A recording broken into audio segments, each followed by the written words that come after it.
Hello everyone, I hope आप सभी अच्छे से होंगे। तो चलिए आज का नया टॉपिक स्टार्ट करते हैं जो कि GK Bose environmental science subject class 12 के रिलेटेड है। इसके अलावा इस टॉपिक के अलावा मैंने ऑलरेडी फर्स्ट 4 यूनिट्स अपलोड किए हुए हैं। प्लेलिस्ट का नाम है environmental science GK Bose class 12। उसके अलावा ये टॉपिक आपका कहीं पे भी हुआ तो ये वहाँ पे भी आपकी फुली हेल्प कर सकता है। यूनिट का नाम है बायोडाइवर्सिटी मैनेजमेंट एंड फर्स्ट सब यूनिट का नाम है बायोडाइवर्सिटी एंड इट्स लेवल्स, जो कि हमें पढ़ना है। तो चलिए स्टार्ट करते हैं। बायोडाइवर्सिटी देख लेते हैं पहले क्या होता है। बायोडाइवर्सिटी का सिंपली मतलब है बायो मीन्स लाइफ, ठीक है, जिसमें प्लांट्स, एनिमल्स, ठीक है, सारे आते हैं, छोटे छोटे माइक्रो ऑर्गेनिजम्स आते हैं। और डाइवर्सिटी का मतलब है वैरायटी, ठीक वैरायटी मतलब क्या है इसका कि जब प्लांट्स एनिमल्स में वैरायटी देखी जाए। जैसे अगर आप कभी शॉपिंग करने जाते हैं तो वो आप वहाँ पे कपड़ों की डिफरेंट वैरायटी देखते हैं, आप शूज़ देखते हैं, वहाँ पे शर्ट्स पैंट वगैरह देखते हैं आप वहाँ पे। तो वो क्या है, क्लोथ्स की वैरायटी या शूज़ की वैरायटी। यहाँ पे हम प्लांट्स एंड एनिमल्स की वैरायटी देखते हैं, ठीक। इस बायोडाइवर्सिटी की अपनी इम्पोर्टेंस है, ठीक, इम्पोर्टेंस है। अगर अर्थ पे प्लांट्स नहीं होती, उनकी वैरायटी नहीं होती, तो लाइफ पॉसिबल ही नहीं होती फॉर ह्यूमंस, ठीक। तो इस तरह से इसकी इम्पोर्टेंस भी है और इसके डिफरेंट लेवल्स है। लेवल्स क्या है डिफरेंट। फर्स्ट लेवल है जहाँ पे जो जीन है वो आपने बायोलॉजी में अच्छे से पढ़ा होगा, आई होप सभी ने अच्छे से पढ़ा होगा। बिकॉज अगर हम यहाँ पे जीन पे देखेंगे कि मतलब जीन क्या होता है या डिफरेंट, इस पर डिटेल एक लेक्चर बनेगा। तो यहाँ पे मैं शॉर्ट में समझा देती हूँ। ये इनहेरिटेंस के लिए रिस्पॉन्सिबल होता है जीन, ठीक। ये आपके पेरेंट्स से टू द ऑफस्प्रिंग्स ट्रांसफ़र होता है, ठीक। तो इसमें भी वैरायटी होती है, जीन में जो वैरायटी होती है तो डिफरेंट इंसान में भी वैरायटी बनती है, ठीक। उनके हर किसी लोगों के आइज़ अलग होते हैं या हैंड्स अलग होते हैं या फेस उनका अलग होता है। So that is because of gene diversity, ठीक। फिर आता है species diversity. Second is species diversity. Species diversity में अगर आपने देखा होगा, मतलब फॉर एग्जांपल एक पॉपुलेशन, एक स्पीशीज़ है लायन स्पीशीज़ और दूसरी है ह्यूमन स्पीशीज़, ठीक। तो आपने देखा होगा ये स्पीशीज़ एक दूसरे से अलग है, ठीक। यहाँ पे डिफरेंट डॉग स्पीशीज़ देखेंगे हम। तो यहाँ पे स्पीशीज़ में डाइवर्सिटी देखी जाती है, ठीक। ऐसे हम आगे पढ़ेंगे। यहाँ पे मैंने आपको शॉर्टकट में समझाया, आपको अच्छे से आगे समझ आएगा। IUCN के मुताबिक international union conservation of nature and natural resources, united nation environmental programme जो कि सेटअप हुआ था 1992 में, इनके हिसाब से एक प्रॉपर डेफिनेशन है बायोडाइवर्सिटी की। That is biodiversity is defined as totality of genes, species and ecosystem of a region. Totality में देखा जाता है जीन्स में डाइवर्सिटी होती है, स्पीशीज में डाइवर्सिटी होती है और इकोसिस्टम में डाइवर्सिटी होती है, ठीक। एक पर्टिकुलर रीजन में richness in variety and variability of living organisms present on planet is known as biodiversity। ये भी आप शॉर्टकट में लिख सकते हैं, ये डेफिनेशन भी। रिचनेस मीन्स की वैरायटी बहुत ज़्यादा होती है किसी एरिया में, ठीक, जिससे लिविंग ऑर्गेनिजम्स एक दूसरे से वेरी करते हैं, डिफ्रेंशिएट करते हैं, ठीक, on the planet of earth, उसको बोलते हैं बायोडाइवर्सिटी। ये मैंने शॉर्ट में लिखा हुआ है, ठीक, नोन एज बायोडाइवर्सिटी। इसके 3 लेवल्स देखे जाते हैं। 3 लेवल्स, ये बहुत इंपॉर्टेंट है, ये आपको याद रखना है, आपको आगे भी काम आएगा और यहाँ पे एग्ज़ाम में भी, ठीक। आपके लिए मैं शॉर्ट नोट्स प्रिपेयर करती हूँ ताकि आपको आसानी हो लिखने में, और फिर जो मैं बोलती हूँ वो आप अच्छे से अपनी लैंग्वेज में भी वहाँ पे सोच के लिख सकते हैं, अच्छे से एक्सप्लेन करके, ठीक। यहाँ पे मैं आपको शॉर्ट्स में दिखाती हूँ, शॉर्ट नोट्स, फिर एक्सप्लेन करती हूँ अच्छे से ताकि आपकी आसानी हो। फर्स्ट इज़, ये मैं बताना चाहती हूँ, आप यहाँ पे फर्स्ट स्पीशीज़ डाइवर्सिटी नहीं लिख सकते या फर्स्ट इकोसिस्टम डाइवर्सिटी नहीं लिख सकते, आपको ऐसी ऑर्डर वाइज लिखना है, ठीक। पहले जीन, जेनेटिक बायोडाइवर्सिटी, जैसे मैंने बोला यहाँ पे जीन्स में डाइवर्सिटी देखी जाती है, ठीक। फॉर एग्जाम्पल आपने देखा होगा डिफरेंट आइज होती हैं लोगों की, अलग अलग लोगों की अलग अलग आइज होती है, अलग अलग लोगों की अलग अलग नोज होती हैं।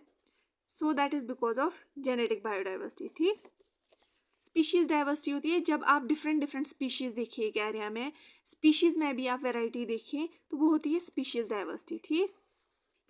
Total number of different kinds of organisms ranging from microorganisms to multicellular organisms together represent the species. यहाँ पे मैं आप सिंपल एग्जांपल जैसे कि मैंने पहले भी बोला, लायन एक अलग स्पीशीज़ है, ह्यूमन एक अलग स्पीशीज़ है, डॉग कैट ये अलग स्पीशीज़ है। ये किसकी वजह से पॉसिबल है? स्पीशीज़ डाइवर्सिटी इसको हम बोलते हैं, ठीक है। फिर आता है इकोसिस्टम डाइवर्सिटी। यहाँ पे इकोसिस्टम्स में वैरायटी देखी जाती है, ठीक। चाहे फिर वो छोटा सा एक ड्रॉप ऑफ वाटर हो या बहुत बड़ा जंगल हो, ठीक। इसमें क्या क्या इकोसिस्टम आते हैं? रेन फॉरेस्ट, सवानाज जहाँ पे ग्रास वगैरह देखा जाता है, डेजर्ट जहाँ पे कोई भी ग्रास नहीं होता, स्कैर्सिटी ऑफ वाटर होता है, या लेक्स। ये डिफरेंट इकोसिस्टम्स है, ठीक। अलग अलग इकोसिस्टम है, मतलब यहाँ पे देखिए हम तो इकोसिस्टम डाइवर्स करता है। इसकी भी 3 टाइप्स है, alpha, beta and gamma. Alpha क्या होता है? अल्फा मीन्स जब एक पर्टिकुलर एरिया में आप डिफरेंट इकोसिस्टम्स देखिए, that is called as alpha biodiversity. यहाँ पे बीटा डाइवर्सिटी में आप जब डिफरेंट एरिया में कंपैरिजन में इकोसिस्टम देखिए, that is beta diversity. Gamma diversity जब आप पूरे बायोस्फीयर होल एरिया में डिफरेंट इकोसिस्टम्स देखें तो उसको बोलते हैं गामा डाइवर्सिटी। यहाँ पे एक छोटे से एरिया में इकोसिस्टम देखा जाता है, फिर 2 कंपैरिजन करके फिर एक बहुत बड़े लार्ज एरिया पे जब इकोसिस्टम्स की डाइवर्सिटी होगी तो उसको बोलते हैं गामा डाइवर्सिटी, ठीक है। फिर है 4th biodiversity hotspots. Biodiversity hotspots ऐसे एरिया होते हैं जहाँ पे एंडेमिक स्पीशीज पाए जाते हैं। एंडेमिक स्पीशीज मीन्स कि वो स्पीशीज जो उसी पर्टिकुलर एरिया में पाई जाएगी और उसको थ्रेट होता है, उसको ज़्यादा एक्सप्लॉइट करते हैं उस स्पीशीज को, ठीक। आगे हम देख लेते हैं area with large number of endemic. ये एक ऐसा एरिया होता है जहाँ पे एंडेमिक स्पीशीज बहुत ज़्यादा होती हैं, मीन्स कि ऐसी स्पीशीज जो उसी जगह पाई जाती हैं और उनकी बहुत ज़्यादा इंपॉर्टेंस है और वो उस एरिया के अलावा कहीं और नहीं पाए जाते।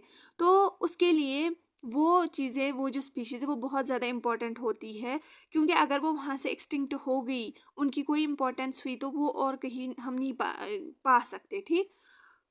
ये बहुत रेयर होती हैं, जो इनका मतलब रेयर ही मतलब होता है उन्हीं एरिया में पाई जाती हैं और इनको थ्रेट भी बहुत ज़्यादा होता है, ठीक। ये एरिया स्मॉलर होता है, ठीक, और इसको सीरियस थ्रेट फेस करता है ये हॉटस्पॉट एरिया, क्योंकि वहाँ पे लोग इनको ज़्यादा एक्सप्लॉइट करते हैं, ठीक। और हैबिटेट लॉस होता है, इनको थ्रेट होता है कि इनका हैबिटेट लॉस भी हो सकता है, क्योंकि ह्यूमन का नेचर है, ह्यूमंस का, कि वो अपने फ़ायदे के लिए फॉरेस्ट जहाँ पे रहते हैं अपने फ़ायदे के लिए उस चीज़ को, उस एरिया को एक्सप्लॉइट करते हैं, वहाँ पे एग्रीकल्चरल एक्टिविटीज़ करते हैं, कंस्ट्रक्शन करते हैं। तो ऐसे स्पीशीज़ को थ्रेट होता है एक्सटिंक्शन का, ठीक। ये डेफिनेशन मेयर ने दी है 1990s में, ठीक। किस एरिया को अब हम हॉटस्पॉट, बायोडाइवर्सिटी हॉटस्पॉट कह सकते हैं? उसके लिए कुछ कंडीशंस है। वहाँ पे मैक्सिमम वैस्कुलर प्लांट्स होने चाहिए, ठीक, और 35% वहाँ पे क्या होने चाहिए? Vascular plants. 35% वहाँ पे थ्रेटन्ड स्पीशीज होनी चाहिए, ठीक, और मैक्सिमम वैस्कुलर प्लांट्स होने चाहिए और 4 मेजर वर्टेब्रेट ग्रुप्स होने चाहिए। वर्ल्ड में बहुत सारे बायोडाइवर्सिटी हॉटस्पॉट्स हैं और जिनमें से इंडिया में 4 बायोडाइवर्सिटी हॉटस्पॉट्स हैं। ये बहुत इंपॉर्टेंट है, आपको बहुत अच्छे से याद रखना है। पहला है ईस्टर्न हिमालयाज, ठीक, नॉर्दर्न साइड में जो है इंडिया के ईस्ट साइड में, ठीक है। वेस्टर्न घाट्स जो कि साउदर्न इंडिया में पाए जाते हैं, ठीक। Andaman and Nicobar island and Sunderland, ये बहुत इंपॉर्टेंट है, आप ये याद रखिएगा, ठीक है। तो ये था आज का हमारा टॉपिक, जो कि मैंने बहुत शॉर्ट रखने की कोशिश की आपके एग्ज़ाम में आपकी हेल्प हो फुली।